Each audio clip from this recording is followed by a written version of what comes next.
నేటికి కూడా ఒక మిస్టరీగా ఉన్న ఈ దేవాలయం బీహార్లోని బస్తర్ జిల్లాలో ఉన్నది. ఈ దేవాలయంలో శ్రీ రాజరాజేశ్వరి త్రిపుర సుందరిదేవి కొలువై ఉన్నది. ఈ ఆలయానికి ప్రజలు భారీగా తరలివస్తారు. కోరిన కోర్కెలు తీర్చే దేవతగా భావించే పూజిస్తారు. ఈ ఆలయానికి సుమారు 400 సంవత్సరాల చరిత్ర కలదు. ఈ ఆలయంలో త్రిపుర సుందరి దేవితో పాటు ఇతర దేవతల విగ్రహాలు కూడా ఉన్నాయి.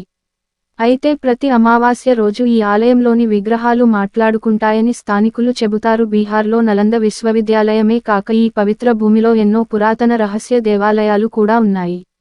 వాటిలో ఒకటి ఈ బస్తర్లోని రాజరాజేశ్వరి త్రిపుర సుందరి దేవాలయం. శాస్త్రవేత్తలు కూడా ఛేదించని మిస్టరీ ఇది.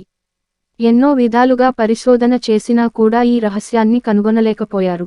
సుమారు 400 సంవత్సరాల క్రితం తాంత్రిక శక్తులు గల భవానీ మిశ్రా ఈ ఆలయంలో దేవతల విగ్రహాలు ప్రతిష్ఠించారు. ఇందుకోసం ఆయన కఠోర తపస్సు చేశారని చెబుతారు.